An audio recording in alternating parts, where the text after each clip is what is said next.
welcome back to the show. Today we're talking about muscles. We're talking about, does being jacked make you better at basketball? Does it make you excel in the NBA? We're gonna get to the bottom of it starting right now. Let's start with the strongest man in the NBA. Who's regarded as the strongest man in the NBA right now? It's Steven Adams. Even though Steven Adams says he can't outlift anyone on any piece of equipment, of course he's very humble, but for the intents and purposes of this video, which is just jacked muscular guys with no body fat and a lot of muscle mass, Steven Adams fits the bill. What is Steven Adams good at? Well, he's good at setting screens. He sets the sturdiest screen in the league. Let's take a look at one of his screens where he just fucks somebody up. In the first half, back in there, back in for the board.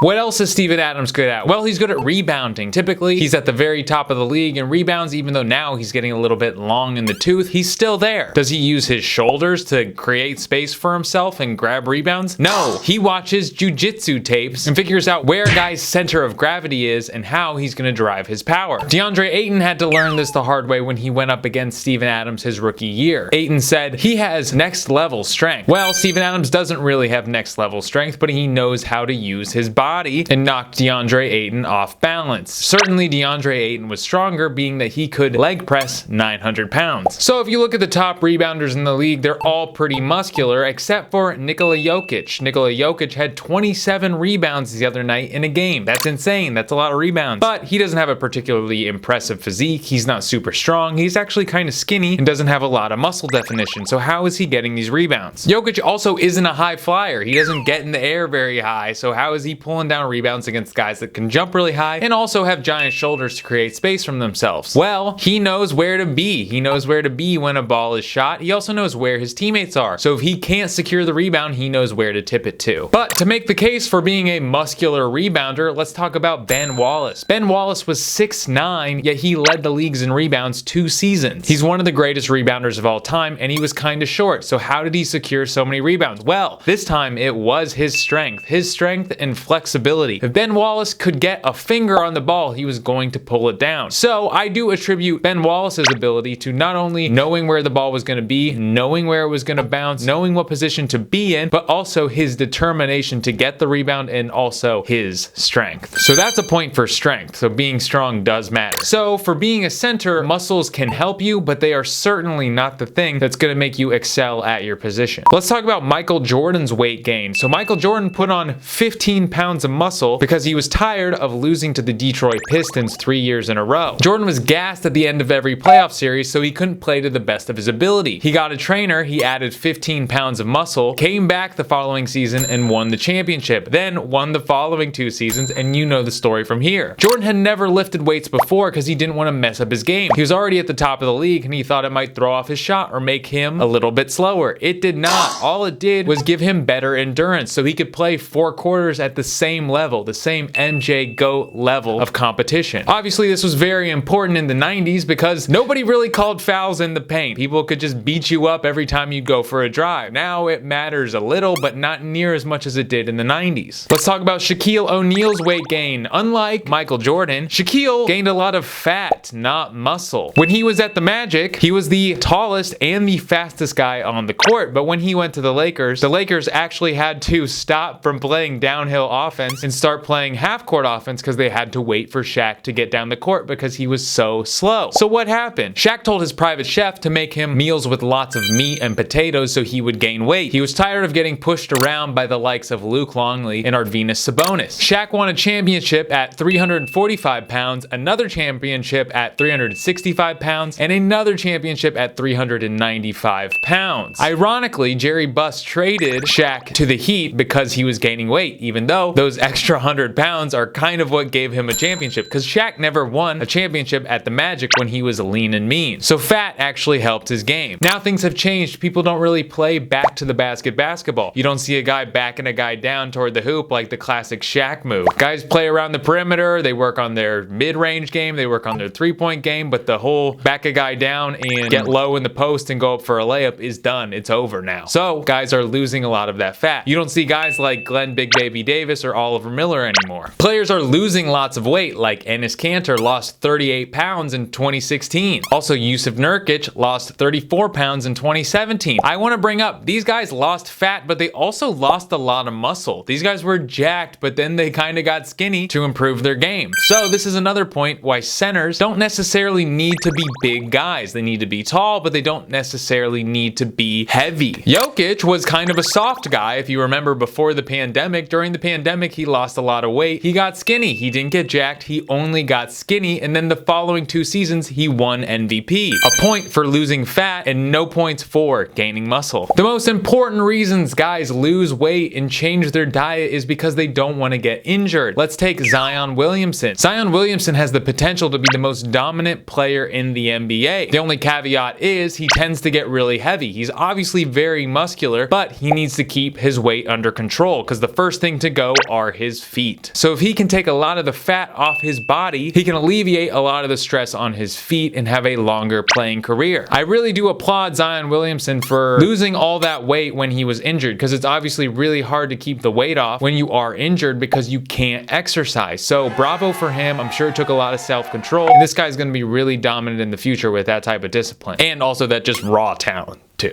LeBron also lost weight after the 2020-2021 season because he was having trouble with his groin and his ankle. As you get older, obviously your cells are replicating and they're deteriorating. It's taking a lot more time to recover. LeBron put this together and he said, I want to have less of my body tax my groin and my ankle. So what did he do? He lost 15 pounds and it's helped him stay healthy. I imagine he's going to start looking physically a little more like those early Cavs LeBron than he was his Miami Heat LeBron. Ultimately, being a super jacked, muscular NBA player can help, but is not what makes you good at basketball. Having muscles looks cool, and it can also help you in some areas, but at the end of the day, it's all about how you use your weight and knowing where to be at the right point in time. Personally, I think the most important aspects of basketball are the actual basketball skills, shooting, passing, dribbling, then spatial awareness, and then general coordination. Coming in fourth, I would say, is actually basketball IQ, and at the very end, strength and speed. That's just me personally after watching. I watch a lot of basketball.